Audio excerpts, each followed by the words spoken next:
السلام علیکم ورحمۃ اللہ وبرکاتہ۔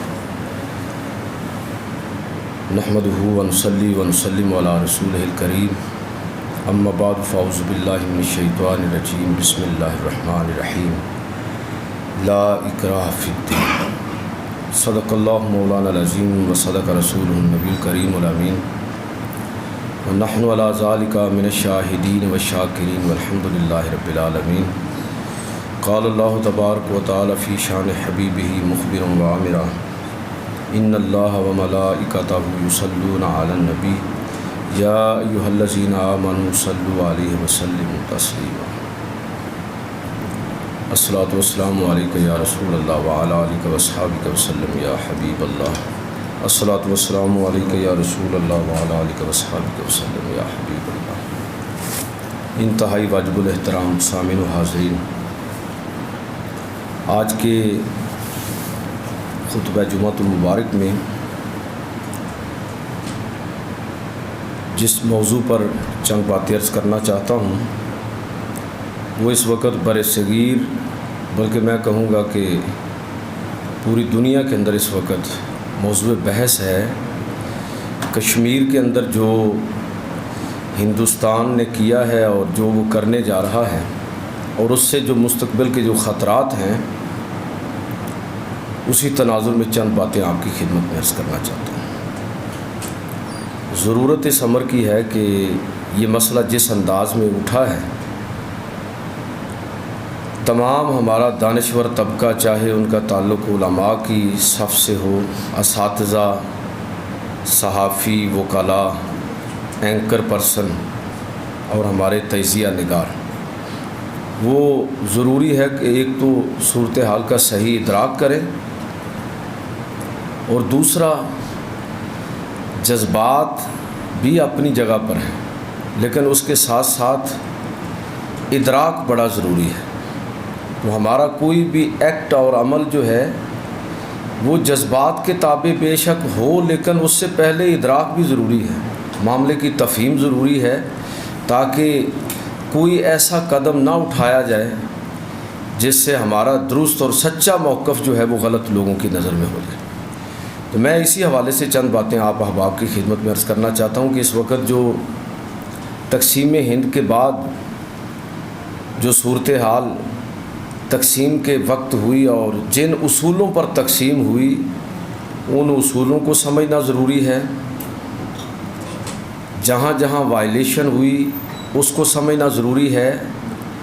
تقسیم سے پہلے ہندوستان کی جو مجموعی صورتحال تھی وہ کیا تھی، اور یہ کیسے کیوں کر ممکن ہوا کہ لگ بھگ کوئی 8 صدیاں یہاں پر مسلمانوں نے پورے ہندوستان پر حکومت کر لی، لیکن ان لوگوں کو کیا ہو گیا ہے کہ ان کی اوقات بس اتنی ہے کہ 70 سال بھی ان کے لیے نکالنا مشکل ہے دیگر لوگوں کو ساتھ لے کر۔ یہ مسئلہ کیوں کر پیدا ہوا ہے؟ میں اس حوالے سے یہ بات عرض کرنا چاہتا ہوں کہ اگر آپ اس پورے معاملے کا تجزیہ کریں تو آپ کو یہ بات بالکل کلیئر ہوگی کہ اصل جو ایشو ہے وہ آئیڈیالوجی اور نظریے کے غلبے کی نفسیات کا مسئلہ ہے۔ ہندو، میں سارے ہندوستان کے لوگوں کی بات نہیں کر رہا، اس لیے کہ ہندوستان کے اندر کوئی ایک قوم نہیں ہے، یہاں مسلمان بھی ہیں، عیسائی بھی ہیں، سکھوں کی بہت بڑی اقلیت، کوئی لگ بھگ 12 کروڑ سے 12.5 کروڑ سے زیادہ لوگ یہاں پر موجود ہیں، اور دیگر بہت ساری قومیں، دلت قوم ہندو برادری کا بڑا حصہ ہے، ان سب کو کہہ ہندو دیا جاتا ہے، لیکن بنیادی طور پر یہ ہندو نہیں ہیں۔ سکھ اپنے آپ کو ہندو نہیں کہتے۔ مسلمانوں کے بارے میں بھی ہندوؤں کا یہی نقطہ نظر ہے کہ یہ پہلے اپنے آپ کو ہندو کہیں، یعنی ہندوستانی، اور اس کے بعد مسلمان۔ لیکن مسلمانوں کا نقطہ نظر کیا ہے کہ پہلے مسلمان ہیں، اس کے بعد ہم پاکستانی ہیں، اس کے بعد ہم پنجابی ہو سکتے ہیں، کسی اور علاقے کے ہو سکتے ہیں، لیکن اسلام ہماری پہلی پہچان ہے، اور پہلا تشخص جس چیز سے ہوگا وہ ہمارا دین، مذہب اور عقیدہ ہے۔ لیکن ہندوستان اور اس میں ایک جو غالب اکثریت بہرحال دیگر قوموں کے بہت بڑی تعداد کے باوجود وہ تو ہندوؤں کی ہے۔ ہندو آئیڈیالوجی کیا ہے؟ اگر آپ ان کی بنیادی کتابوں کا سرسری مطالعہ کریں جو کہ اردو میں بھی ترجمہ ہوا ہے، ہندوؤں کی جو کتابیں رامائن، مہابھارت، بھگوت گیتا، اپنشد، پران اور اس طرح کی جو کتابیں ان کے مذہبی نقطہ نظر کی بنیاد ہیں، اس میں ایک بڑی اہم کتاب جس کا بہت ساری زبانوں کے اندر ترجمہ ہوا ہے وہ دھرم شاستر ہے۔ دھرم شاستر، مجھے یہ کتاب پڑھنے کا اور دیکھنے کا موقع ملا، یہ ان کے قانون کی کتاب ہے، اور دھرم شاستر اصل میں مجموعہ قانون ہے۔ ہندو کہہ لیجئے کہ جو مذہب ہے اس میں جو قوانین مختلف اوقات کے اندر ڈیولپ ہوتے رہے، اس میں مجموعہ قانون جو ہے اس کا نام دھرم شاستر ہے، اور دھرم شاستر میں بڑا حصہ جو ہے وہ منو، ان کا ایک بادشاہ گزرا ہے قبل مسیح، وہ الگ سے بھی چھپا ہے منو کے قانون کے نام سے، منو کا قانون۔ یہ ان کی تہذیب اور کلچر کی جو پکے ہندو ہیں نا، جو صحیح معنوں میں جس طرح یہ حکومت بی جے پی حکومت کیا ہے، یہ ہندو مذہب، تہذیب اور کلچر کے احیاء کی تحریک ہے، RSS، ریجڈ جسے آپ کہتے ہیں کہ ہندوستان کے اندر کسی دوسرے مذہب کو اور کسی دوسرے نقطہ نظر کے آدمی کو رہنے کا کوئی حق نہیں ہے۔ مسلمانوں سے بھی ان کا تقاضا یہی ہے کہ آپ بندے ماترم گائیں اور بھارت ماتا کی جے کا نعرہ لگائیں تو تب آپ کو ہندوستان کا شہری مانیں گے، اور تب آپ کو وطن کا محب اور اس وطن سے تعلق رکھنے والا تب آپ کو مانیں گے، ورنہ دیش دروہی ہیں آپ، غدار وطن ہیں۔ اور آپ دیکھ لیجئے کہ تاریخ کا جبر کیسے اپنے آپ کو منواتا ہے کہ شیخ عبداللہ کا بیٹا فاروق عبداللہ اس وقت موجود ہے، اور اس کا بیٹا عمر عبداللہ، یہ پوری فیملی عبداللہ فیملی، یہ شیخ عبداللہ کا بیٹا فاروق عبداللہ وہ ہے کہ میں نے خود وہ کلپ دیکھے جس میں اس نے بھارتی لوک سبھا کے اندر کھڑے ہو کر بھارت ماتا کی جے کے نعرے لگائے، لیکن آج وہ بھی اریسٹ ہیں، محبوبہ مفتی اور اس کا پورا خاندان وہ بھی اریسٹ ہیں، اور آج کشمیر کے اندر وہ لوگ بھی تسلیم کر رہے ہیں کہ ہم نے تقسیم کے وقت قائد اعظم کا ساتھ نہ دے کر، پاکستان کا ساتھ نہ دے کر غلطی کی تھی۔ یہ ہندو اس قابل نہیں ہے کہ ان کے ساتھ الحاق کیا جاتا، ہمیں ہندوستان کی بجائے پاکستان کے ساتھ الحاق کرنا چاہیے تھا۔ ہندو آئیڈیالوجی ہے کیا؟ میں بتا رہا ہوں کہ آپ یہ کتابیں ان کی پڑھ لیں جن کا میں نے سرسری ذکر کیا ہے کہ ان کے اپنشد، پران، مہابھارت، بھگوت گیتا، ویدیں، 4 بڑی ویدیں ہیں کہ رگ وید، یجر وید، اتھروا وید، تو آپ یہ سام ویدین کی ویدیں پڑھیں، ان کی تعلیمات دیکھیں، مذہب کی تعلیمات۔ یہ بڑا اہم سوال ہے کہ یہ مذہب دنیا میں پھیلا نہیں ہے، ہندوستان تک ہی محدود رہا ہے۔ اسلام پوری دنیا کے اندر پھیلا، یہودیت پوری دنیا کے اندر پھیلی، عیسائیت پوری دنیا کے اندر اس نے سفر کیا، ایون کہ آپ حیران ہوں گے کہ غیر الہامی مذہب ہونے کے باوجود بدھ مت نے دنیا کے اندر اپنا منوایا ہے۔ یعنی بدھ مت کی پیدائش کہاں پر ہوئی؟ ہندوستان کے اندر، کپل وستو کی ریاست نیپال کے اندر، یہ مراکز ہیں بدھ مت کے، لیکن پوری دنیا کے اندر جاپان، چائنا، فلپائن، کوریا اور دنیا کے بہت سارے ملک ایسے ہیں جہاں پر بدھ مذہب پھیلا ہے۔ اس کے اندر کوئی نہ کوئی ایسی چیز تھی جس نے انسانیت کو اٹریکٹ کیا ہے۔ تو ہندو تہذیب، ہندو کلچر اور ہندو مذہب یہ دنیا کے اندر کیوں نہیں اپنا منوا سکا؟ اس کی وجہ میں عرض کرتا ہوں کہ اس کی وجہ یہ ہے کہ اس مذہب کی تعلیمات اگر آپ دیکھ لیں تو وہ غیر عقلی اور غیر فطری ہیں۔ اگر آپ اس مذہب کا قانون دیکھ لیں تو بالکل صاف طور پر ظلم پر مبنی آپ کو وہ قانون نظر آئے گا۔ سماجی سطح پر دیکھیں آپ حیران ہوں کہ دنیا میں بہت کم جگہ پر مذاہب کے اندر آپ کو یہ چیز ملے گی کہ مذہبی طور پر انسانیت کو 4 طبقوں کے اندر تقسیم کیا اس مذہب نے، ہندو مذہب نے مذہبی طور پر۔ بھئی ویسے تقسیم ہو نا، اس گیپ کو آپ کور کر سکتے ہیں۔ ہمارے اندر بھی لوگوں کے اندر تقسیم سماجی سطح پر ہے، ہم اس کی مذمت اور مرمت کرتے رہتے ہیں۔ ہمارے ہاں بھی برادریزم ہے نا، علاقائی جو ایک برتری کا تصور ہے، لسانی تفاخر کا جو تصور ہے، ہمارے اندر بھی ہے۔ لیکن اس کے باوجود آپ کسی بھی پڑھے لکھے آدمی سے بات کریں گے، وہ کہتے ہیں یار یہ سماجی سطح پر ضرور ہے، لیکن ہم اس کو ایک مذہبی عقیدے کے طور پر نہیں مانتے۔ اس لیے کہ جب کسی چیز کو آپ ایک مذہبی عقیدے کے طور پر مان لیتے ہیں تو پھر اس کی اصلاح کی گنجائش ختم ہو جاتی ہے۔ اگر مذہبی عقیدہ یہ ہوتا کہ فلاں برادریاں یہ عزت والی ہیں اور فلاں ذلیل ہیں، تو پھر کوئی تبلیغ کارگر نہیں ہو سکتی تھی، پھر یہ تقسیم پختہ ہو جاتی۔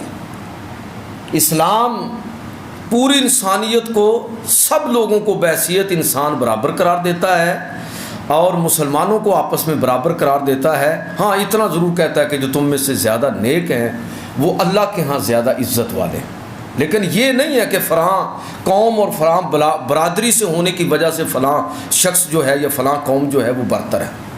لیکن آپ حیران ہوں گے کہ ہندو مذہب کے اندر یہ ورن سسٹم اس کو کہتے ہیں، یعنی طبقاتی نظام، جس میں مذہبی عقیدے کے طور پر انسانوں کو 4 طبقات کے اندر تقسیم کیا گیا۔ برہمن سب سے اعلیٰ ہے، کھچتری ہے، ویش ہے اور شودر ہے۔ میں موضوع یہ نہیں ہے کہ میں اس پر تفصیل سے بات کروں، میں صرف اشارہ کرنا چاہتا ہوں کہ جس مذہب نے اور جس تہذیب نے انسانوں کو اس طرح تقسیم کر دیا ہو، وہ کیا پوری انسانیت کو ساتھ لے کر چل سکتی ہے؟ آپ کو سمجھ آنی چاہیے کہ ہندوستان پر باہر سے آ کر مسلمانوں نے غلبہ کیوں حاصل کیا؟ اس لیے کہ ان لوگوں کی آئیڈیالوجی اس قابل نہیں تھی۔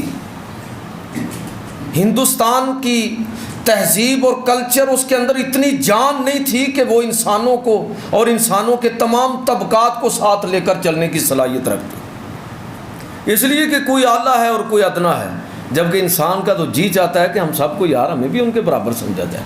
یہ اسلام نے بات کی، یہ اسلام نے کہا کہ یا ایھا الناس انا خلقناکم من ذکر و انثی وجعلناکم شعوبا وقبائل لتعارفوا ان اکرمکم عند اللہ اتقاکم، کہ اے لوگو تم سب بنی آدم سے، آدم کی اولاد ہو، ہم نے تمہیں ایک مرد اور عورت سے پیدا کیا ہے۔ قبیلے اور خاندان تعارف کے لیے ہیں، یہ برتری کے لیے نہیں ہے۔ اللہ کے رسول نے خطبہ حجۃ الوداع کے موقع پر بالکل واضح کر دیا۔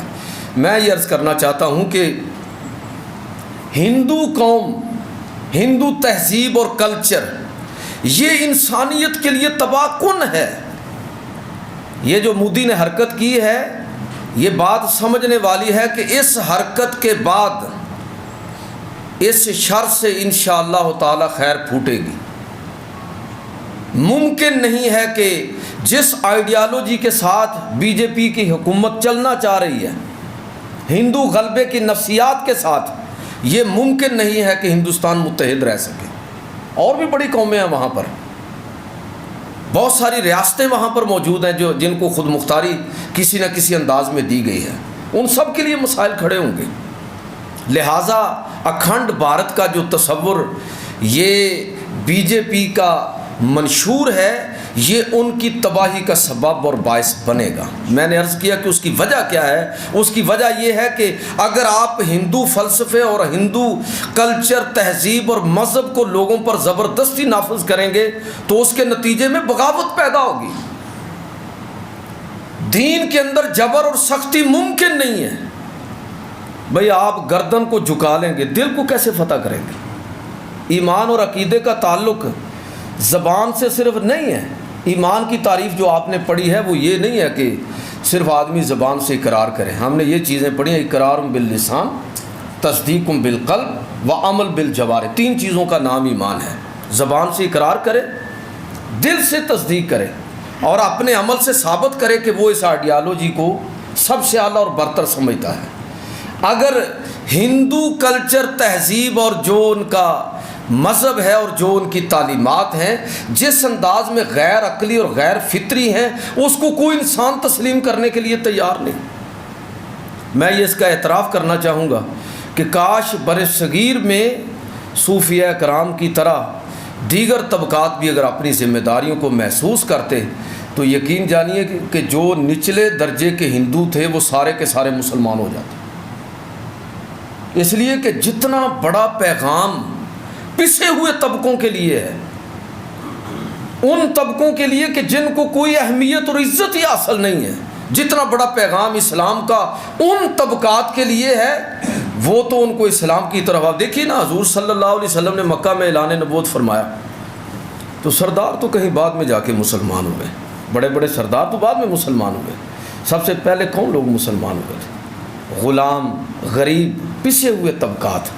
اس لیے کہ ان طبقات کے لیے سب سے بڑا انسینٹیو اگر کسی مذہب کے اندر ہے تو وہ مذہب اسلام ہے. لہٰذا اگر برصغیر کے اندر اس مذہب اور اس آئیڈیالوجی کو زبردستی نافذ کرنے کی کوشش کی گئی جو کہ کی جا رہی ہے تو پھر ہندوستان، اکھنڈ بھارت کا تصور یہ بکھر جائے گا. یہ ممکن نہیں ہے.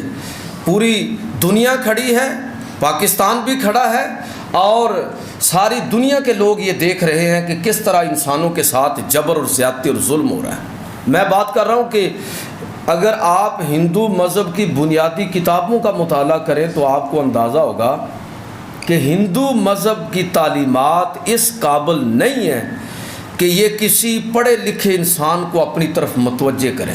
اس لیے میں اکثر ایک جملہ کہا کرتا ہوں کہ آپ کو ہندوستان میں کوئی پڑھا لکھا انٹلیکچوئل لیول کا آدمی پکا اور سچا ہندو نہیں ملے گا، وہ سیکولر ہوگا. نہرو سیکولر تھا، مہاتما گاندھی سیکولر تھا، اسی لیے قتل کر دیا گیا نا. یہ بی جے پی جو ہے یہ اسی کی ذیلی جو تنظیم ہے اسی نے مہاتما گاندھی کو قتل کیا تھا. تو ہندوستان کے اندر آپ کو کوئی پڑھا لکھا آدمی ریجڈ ہندو نہیں ملے گا، اس لیے کہ ہندو مذہب کے اندر وہ جان ہی نہیں ہے کہ جو انسانی عقل کو اس انداز میں متاثر کر سکے. یہ مڈل کلاس، درمیانے طبقے کے لوگ ہیں یا وہ لوگ جو ہیں تو بڑے عقل مند اور سمجھدار اور ساری چیزوں کو سمجھتے ہیں، لیکن ان کے مفادات ان کو اس تباہی اور بربادی کی طرف لے کر جا رہے ہیں. وہ ہیں جن کے اپنے مفادات ہیں. اس لیے ایک بات تو میں یہ عرض کرنا چاہتا ہوں کہ اس حوالے سے یہ ممکن نہیں ہے. اور دوسرا، آپ جس طرح میں نے عرض کیا کہ ہندو قوانین کا جو مجموعہ ہے اس کا نام ہے دھرم شاستر. میں نے یہ کتاب پڑھی بھی، دیکھی بھی اور اس کے مندرجات کا مطالعہ کرنے کا موقع بھی ملا ہے. اس کا ایک پورشن جو منو کا قانون ہے وہ پڑھنے سے تعلق رہتا، آدمی کی آنکھیں کھل جاتی ہیں کہ یار یہ کس طرح کا مذہب ہے. کیا یہ مذہب اس قابل ہے کہ کوئی انسان اس مذہب کو، کوئی پڑھا لکھا آدمی اس مذہب کو قبول کرے کہ جس میں اگر سزا ہے یا جزا ہے تو اس میں یہ دیکھا جاتا ہے کہ کیا جرم برہمن نے کیا ہے، کشتری نے کیا ہے، ویش نے کیا ہے یا شودر نے کیا ہے. درجہ بدرجہ سزا بھی اسی طرح ہوگی. برہمن بڑے سے بڑا جرم بھی کر دے، اگر وہ کسی شودر کو قتل کرے تو اس کو بدلے میں قتل نہیں کیا جائے گا. اسلام کیا کہتا ہے؟ اسلام کہتا ہے کہ ہاں، انسان کے بدلے میں اگر اس نے کسی مسلمان، تو بڑی دور کی بات ہے، کسی غیر مسلم کو بھی قتل کر دیا ظلمن، تو اس مسلمان کو اس کے بدلے میں قتل کیا جائے گا. اور ایک بے گناہ انسان کی جان کی حرمت، تعلق کے دور کے اندر ایک آبادی کے اندر ایک شخص قتل ہو گیا اور قاتل نہیں مل رہا تھا. بالآخر تحقیق کے بعد، چونکہ وہ پوری آبادی اس میں ملوث تھی، تحقیق کے بعد ثابت ہو گیا کہ یہ پوری آبادی جو ہے یہ یہاں کے سارے لوگ ہی اس قتل کے اندر ملوث ہیں۔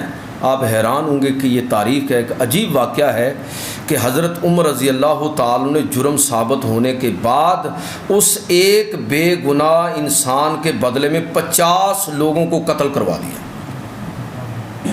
اس لیے کہ اسلام یہ پسند نہیں کرتا کہ کوئی آدمی ظلماً قتل ہو اور اس کے بدلے میں دیکھا جائے کہ قتل کرنے والا کون ہے۔ جو بھی ہوگا اور جتنے لوگ بھی ہوں گے، مظلوم کی مدد کی جائے گی اور ظالم کی گردن کاٹی جائے گی۔ جبکہ ہندو مذہب آپ دیکھیں، میں بتا رہا ہوں کہ اگر برہمن قتل کرے گا شودر کو تو بدلے میں اس کو قتل نہیں کیا جائے گا، چھوٹی موٹی سزا دی جائے گی۔ چوری کرے گا، بدکاری کرے گا، دیگر جتنے بھی جرائم ہیں، پوری فہرست ہے منو کا قانون جو ہے اس کے اندر، میں اس کی ڈیٹیل میں نہیں جا رہا، کہ اس قانون کے مطابق جو ہندو مذہب کی بنیاد ہے، انسانوں کے اندر قانونی طور پر، سماجی طور پر، ہر اعتبار سے اتنا بڑا فرق ہے کہ کوئی پڑھا لکھا انسان، کوئی آزاد فطرت انسان اس مذہب کو قبول کرنے کے لیے تیار نہیں ہے۔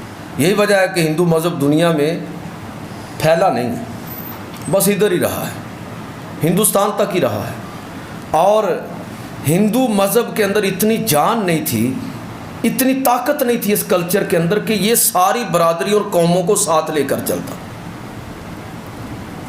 اس لیے مسلمان ہندوستان کے اندر آئے اور ایک ایسا دین لے کر آئے اسلام کی صورت میں کہ جس دین کے اندر اتنی طاقت تھی اور جس کے قوانین کے اندر اتنی لچک تھی اور جن کے اندر اتنی مساوات تھی کہ وہ ساری قوموں، ساری برادریوں اور سارے مذاہب کے لوگوں کو ساتھ لے کر چلنے کی پوری صلاحیت رکھتا۔ وہ کیوں نہ ہوتا؟ اس لیے کہ یہ وہ مذہب ہے کہ جس کے بانی پیغمبر علیہ السلام حضور سید عالم صلی اللہ علیہ وسلم انہوں نے لوگوں کو کس طرح سپیس دی ہے، دیگر قوموں کو کس طرح اکاموڈیٹ کیا ہے۔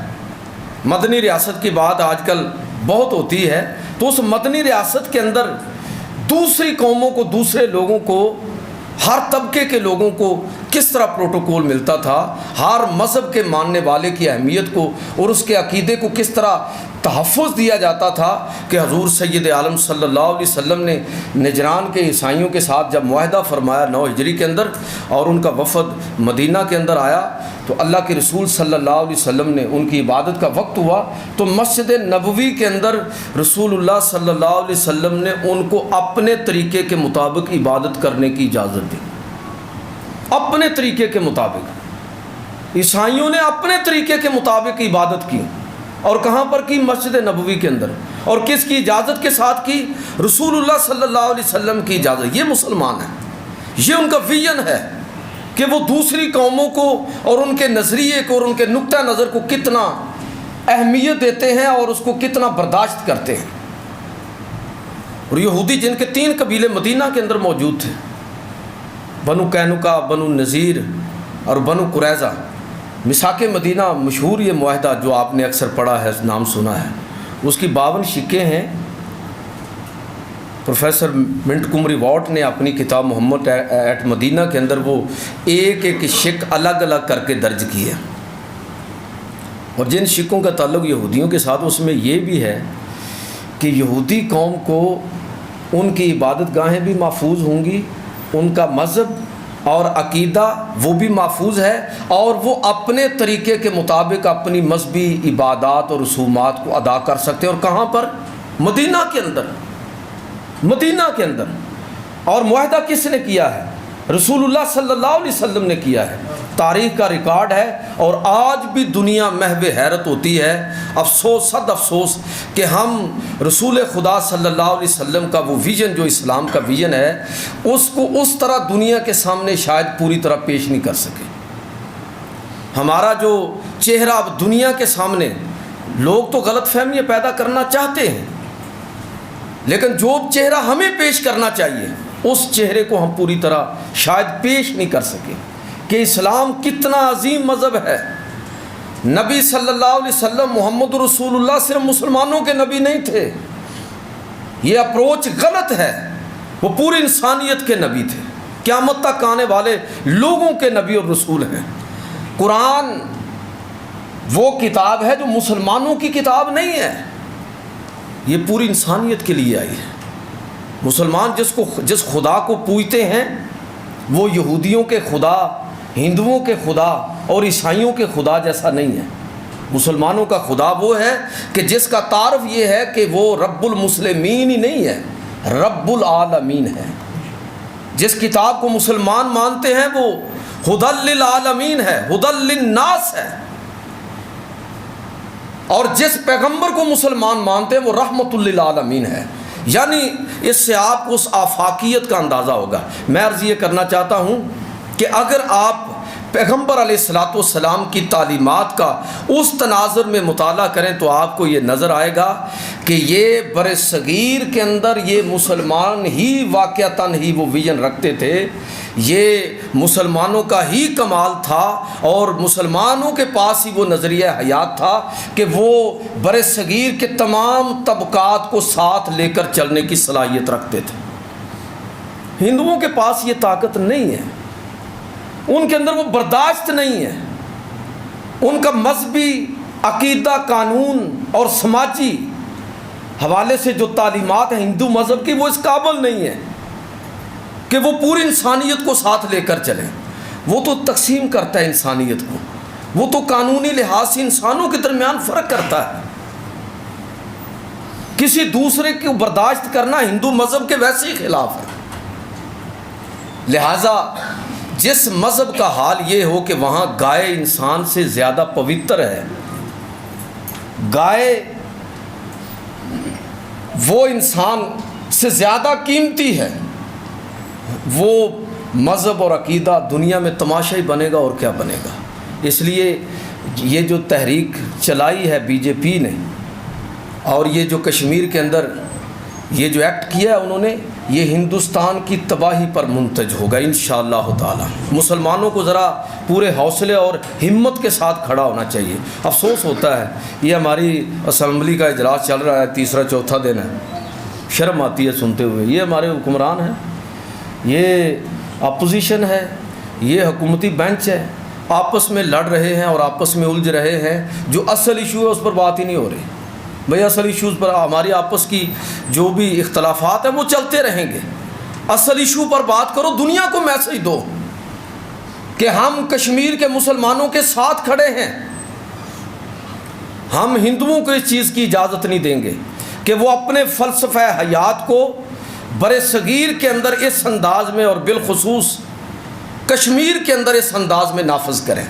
ضرورت یہ تھی کہ دنیا کو یہ میسج دیا جاتا، لیکن میں بلا تفریق اور بلا تخصیص یہ عرض کر رہا ہوں، چاہے حکومتی بینچ ہوں یا اپوزیشن کے بینچ، بدقسمتی ہماری یہ ہے کہ کس طرح کے لوگ ہمارے رہبر اور رہنما ہیں کہ جن کو اپنے مفادات کے علاوہ کوئی اور بات سوجھ ہی نہیں رہی۔ لہٰذا میں واپس اپنے موضوع کی طرف آتا ہوں کہ اصل جو مسئلہ اس وقت ہندوستان کے اندر اٹھا ہے یہ آئیڈیالوجی کے غلبے کی نفسیات کا مسئلہ ہے۔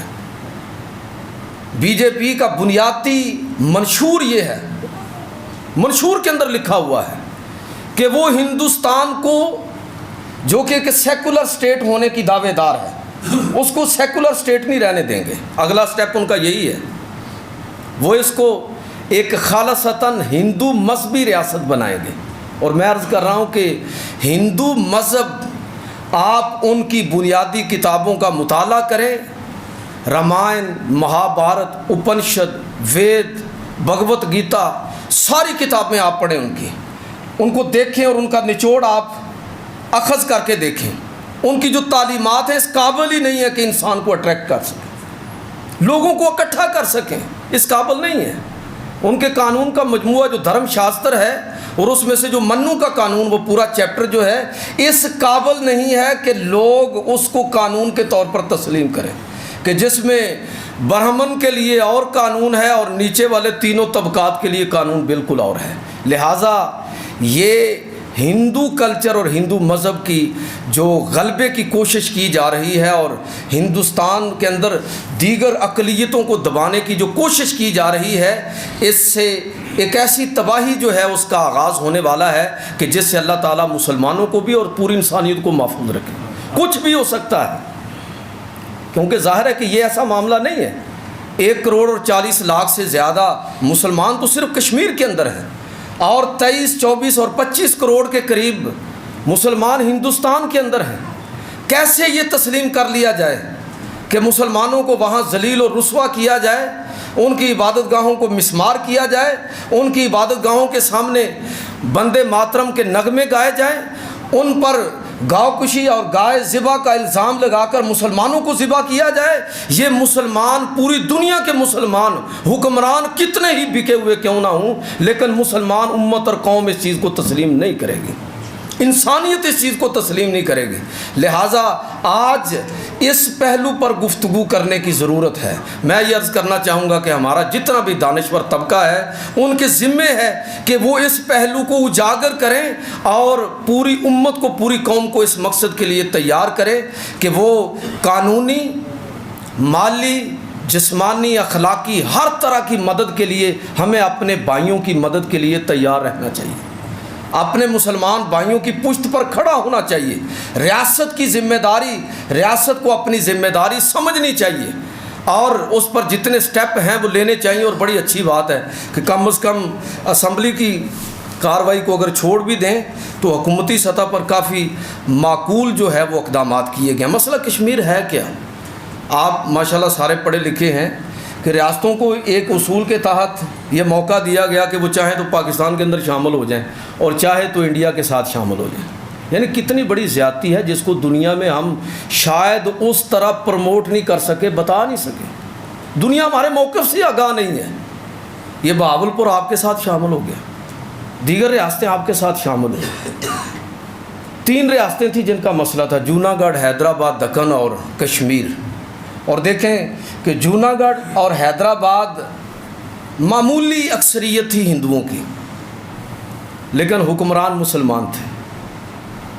اور حیدرآباد دکن کا جو حکمران ہے نظام حیدرآباد، اس نے تو پاکستان کے ساتھ الحاق بھی کر دیا، لیکن صرف اس وجہ سے اور اس دعوے کے ساتھ ہندوستانی فوجیں حیدرآباد دکن کے اندر داخل ہو گئیں اور قبضہ کر لیا کہ یہ چونکہ ہندو اکثریت کا علاقہ ہے، جو اکثریت بھی اتنی تھی 51% اور 49%، کر لیا قبضہ. اور ہم اس کیس کو اس طرح نہیں اٹھا سکے، جوناگڑھ پر قبضہ کر لیا. یہ ریاست وہ تھی جہاں مسلمانوں کی 90% سے زیادہ آبادی ہے، لیکن ڈوگرا راجہ ہری سنگھ، ظاہر ہے کہ وہ غیر مسلم، اس نے الحاق کیا اور اس کے بعد جو تماشا لگا ہے وہ آپ کے سامنے ہے.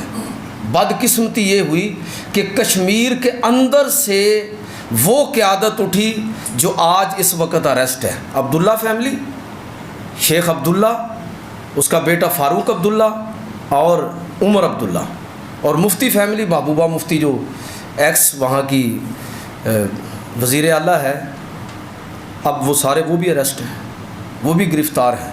اور اب اس چیز کا اعتراف کیا جا رہا ہے کہ اس وقت ہم نے ہندوستان کے ساتھ الحاق کر کے غلطی کی تھی.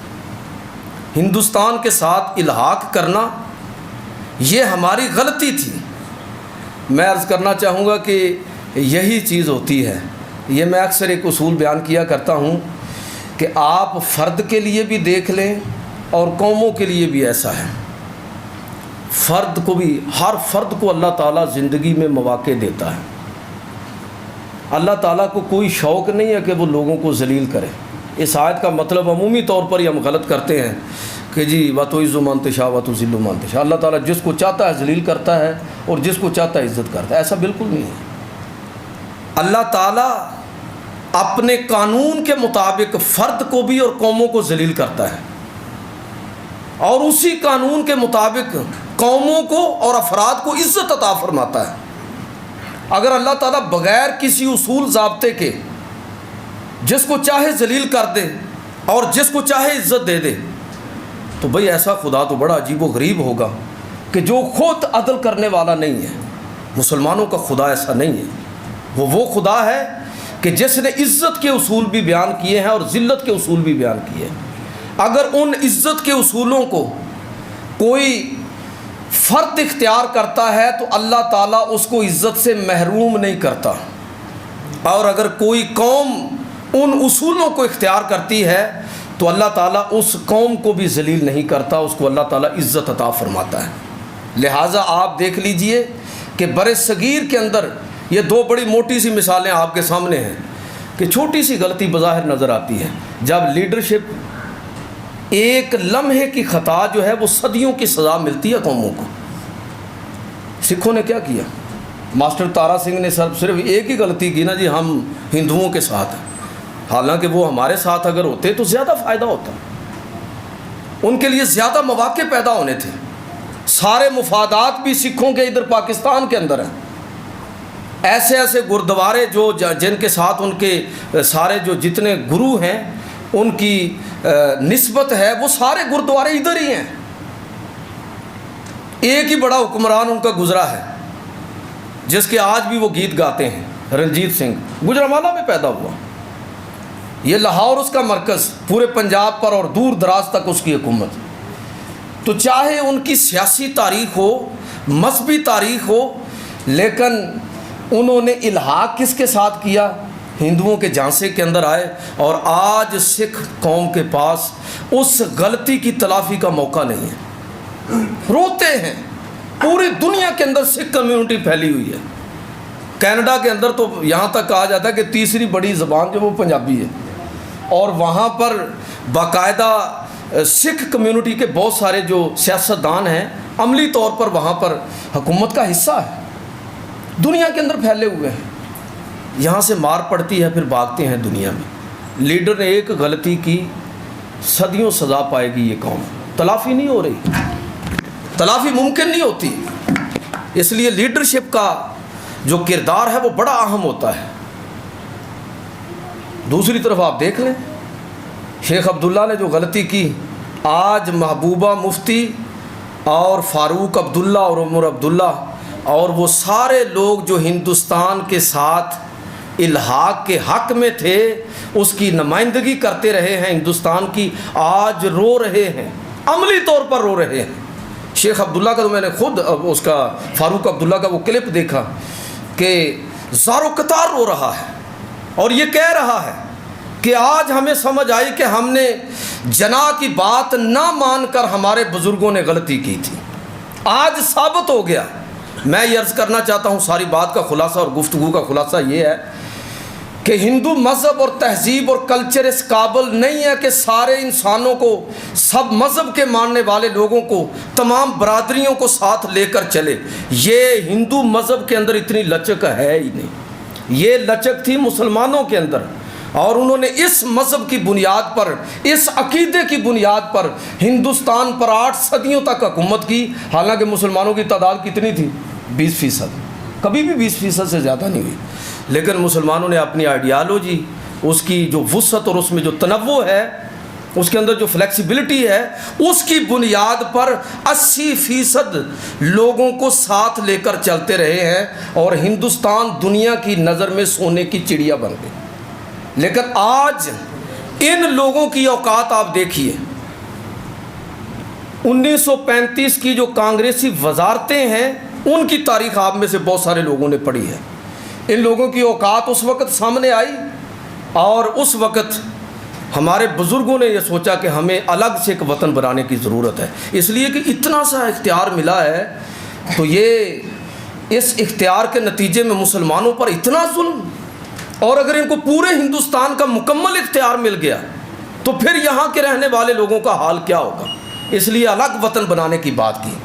آج جس آئیڈیالوجی کی بنیاد پر مسلمان ایک الگ وطن کا جھنڈا لے کر اٹھے تھے، آج وہ آئیڈیالوجی، دو قومی نظریہ کہ مسلمان ایک الگ قوم ہیں، ہندو ایک الگ قوم ہیں، ہم اپنے اکثریتی علاقوں میں اپنے اقتدار کا حق رکھتے ہیں، آج تاریخ نے وہ بات ثابت کر دی ہے کہ ہمارے بزرگوں کی وہ سوچ اور اپروچ بالکل درست تھی۔